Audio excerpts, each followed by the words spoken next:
Hello বন্ধুরা, আজকে আবার একটা নতুন ভিডিও নিয়ে আসলাম। রিসেন্টলি আমি বনগাঁ গেছিলাম দিদিকে আনতে।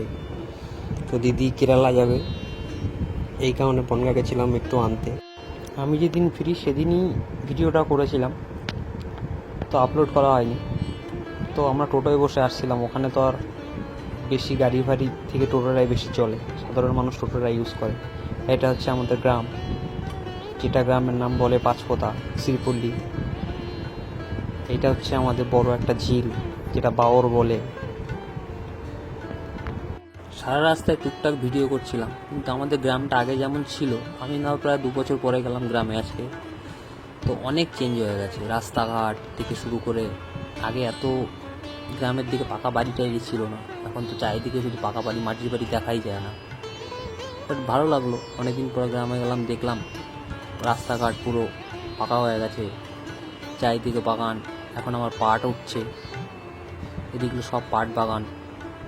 আর টোটোতে বসে যাওয়ার মজাই আলাদা, চারিদিক দিয়ে সব কিছু দেখা যায়, সিনারিগুলো খুব সুন্দর লাগে দেখতে, চারিদিকে বাগান, জঙ্গল, মিডলে রাস্তা, আলাদাই একটা মজা লাগে। মনে হয় আমরা সুন্দরবনে চলে এসেছি, এরকম টাইপের লাগে। আপনারা বুঝতেই পারছেন, চারিদিকে এত জঙ্গল, চারিদিকে চাষই হয়, এগুলো সব পাট। আর টোটোতে এত ঝাঁকি, আমার দিদি আর কথাই বলছে না। দিদি তো রেগে যাচ্ছে, বলে ভিডিও করছিস কেন। আর টোটোতে আসার সময় সবথেকে ফেমাস যেটা, বিভূতিভূষণ বন্দ্যোপাধ্যায়ের বাড়ি শ্রীপুলি বারাকপুর ছিল, ওদিক দিয়ে ফিরছিলাম। তো এইটা হচ্ছে সেই বিভূতিভূষণ বন্দ্যোপাধ্যায়ের ঘাট, ওর বিভূতিভূষণের মূর্তি। আর এইটা হচ্ছে ওভারব্রিজটা একটা বানিয়েছে, ঝুলন্ত ব্রিজ বলে এটা।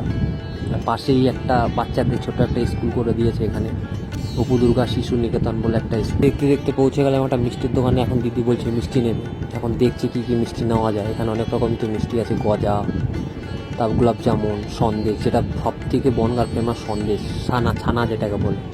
তা তো অনেক রকম মিষ্টি আছে, আপনারা দেখতে পাচ্ছেন।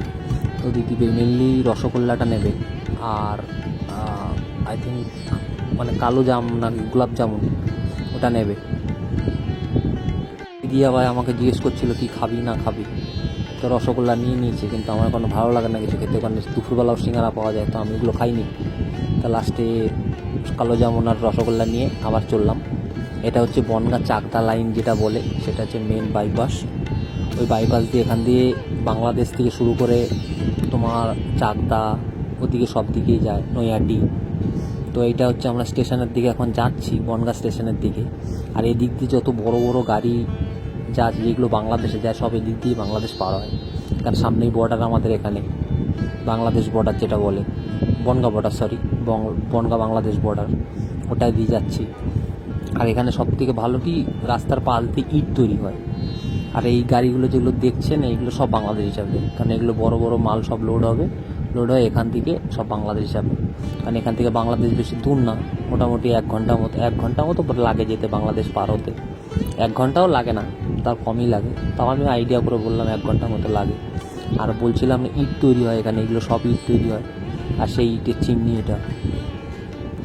আর এই জায়গাগুলোতে গাড়ি ওজন হয়, তারপরে সব কি বলে কাটা বলে মনে হয়, ওজন করে তারপর সব বাংলাদেশ পার হয়। এই করতে করতে আমরা বনগাঁ মেন বাজারে চলে আসলাম। এটা হচ্ছে বনগাঁ মেন বাজার, যেটা একদম স্টেশন থেকে নেমে 5 মিনিট লাগে। আর এটা হচ্ছে বনগাঁ টাউন হল বলে, এটা হচ্ছে টাউন হলের ওখানে একটা মন্দির টাইপের আছে, বাজার টাইপের। তো এটা হচ্ছে বনগাঁর মেন শহর। এরপরে প্রায় আমরা স্টেশনে পৌঁছে গেলাম, ট্রেনে উঠেছি, কিন্তু এত ভিড় ছিল যে সিট খুবই, মানে একটু জানলার ধারে সিট পাইনি। তাও মোটামুটি একজনকে বলে করে একটু জানলার ধারে বসলাম। প্রায় পৌঁছে গেছিলাম, অনেকটাই চলে এসেছি। এটা বিধাননগর পার করলাম, শিয়ালদা ঢুকবো আস্তে আস্তে। এবার একটু শান্তি লাগছে, মনে হচ্ছে 2 দিন পর বাড়িতে আসলাম না, এত আনন্দ লাগছে, মনে হচ্ছে আবার নিজের বাড়ি ফিরছি। গ্রামে গেলে মজা লাগে, কিন্তু তাও নিজের বাড়িও একটা আলাদা একটা মজা। পাশ দিয়ে একটা ট্রেন যাচ্ছিল, ওটাও দেখছে সবাই তাকিয়ে তাকিয়ে। আর ট্রেনটা এত স্পিডে চলছিল, টানাটানি করছিল, খেয়ে আগে যেতে পারে, নর্মাল বাসের মতো রেস করছিল। কিন্তু তাও আস্তে আস্তে আমরা পৌঁছে গেলাম শিয়ালদা স্টেশনে। শিয়ালদা স্টেশনে নেমে এবার হাঁটছি। এবার আমরা সাউথের ট্রেনটা ধরবো, সাউথের ট্রেন ধরে ঢাকুরিয়া নেমে বাই চলে যাবো। পুরো রাস্তার ভিডিওটা দেখালাম আপনাদেরকে, পুরো বনগাঁর ভিডিওটাও দেখালাম। আর অবশ্যই জানাবেন আমার ভিডিওটা কেমন লাগলো। থ্যাংক ইউ সবাইকে।